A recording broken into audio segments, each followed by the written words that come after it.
Welcome to the Defense and Aerospace Report. I'm Vago Muradian here at the Halifax International Security Forum in Nova Scotia, Canada, one of the world's leading gatherings of military, civilian, economic, and civil society leaders from around the world. And we're talking to one of Canada's leading defense and international security minds, Janice Stein of the Munk School from the University of Toronto. Janice, thanks very much for joining us. Great to have you here. It's a real honor. You know, this forum is really like a family gathering where you catch up with a lot of old friends and talk about really important issues, both on the record part of it and the off the record part of it.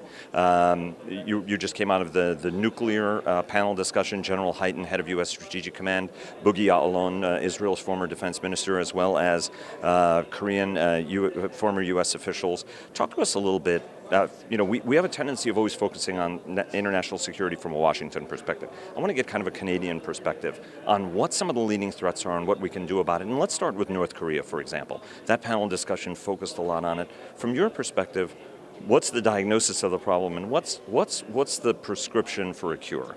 This is a tough one. North Korea is a fully capable nuclear power already. And of course, Canada is in the flight path of any intercontinental ballistic missile. What do you do about this? I think we need a clear-eyed, unsentimental discussion.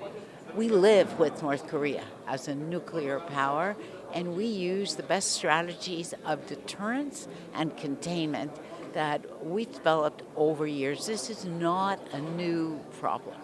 And so how do you respond to talk when everybody says we can't accept North Korea as a nuclear power? That's certainly been the position of the United States. But the thing is, they are a nuclear power, they've been a nuclear power, and they're building the means of delivery. What's the right way to try to address that issue, to try to negotiate either a solution, if it's possible, which I'm not necessarily sure it is? How do you see, where's the game? Where are we going to be, say, 5 years from now? I think there's two big points here that are really important. It is not possible to reverse North Korea's decision to go nuclear. Whatever their motives, and we could argue that all day long, it is a fait accompli. So we need to use the next 5 years to develop a robust system of containment. Secondly, it is so dangerous to have inflammatory rhetoric, taunting by two leaders, one of the other, labeling each other. That is the kind of behavior, Vago, that could push this over the edge. It's critical that people pull back from that and that we get into a professional negotiation about what is legitimate to offer them. They are in the nuclear ballpark now. They're part of the club. What is legitimate to offer them, and what do we want to do together with our allies? Now let's talk about China's role and Russia's role a little bit. China doesn't appear to have any inclination to resolve this, otherwise it would have put greater pressure on it. They tend to do exactly what publicly they would need to do, but continue to violate sanctions anyway in terms of food or anything else that they're giving support to North Korea. The Russians, for their own reason, appear completely uninterested in solving this, right? Chinese don't want a united Korea on their border. Talk to us about how the international community can either get the engagement of Russia and China, and absent that, which appears to be the case, how does the international community move to actually put that pressure on North Korea, which, as you said, the pressure is key, as is the carrot, right? So we've got the stick. You need both. The Chinese are living a nightmare. It's hard sometimes to see that, but they are living a nightmare. The collapse of this regime would spill over onto their borders. There would be massive movements of population. And more destabilizing for them would be a united Korea, which has a security guarantee from the United States pushing right up against their border.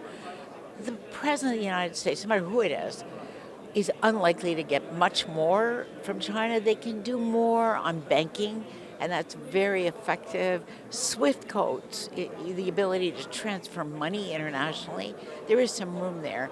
But the Chinese are not going to cut off oil supplies to North Korea, which could bring that regime down. The Chinese and the Russians have to be part of what's next once we accept that North Korea is a nuclear power. How do we monitor? How do we monitor incoming components that they need to go further? What kind of security guarantees do we provide to South Korea so South Korea does not move down a road which would be dangerous and proliferating?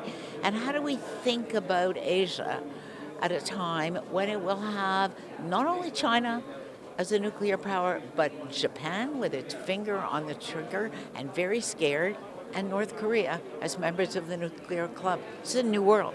And you think Japan is going to go down that path as they experimented in the 1970s? I think Japan is a nuclear-capable country in 30 minutes. Let me put it to you that way.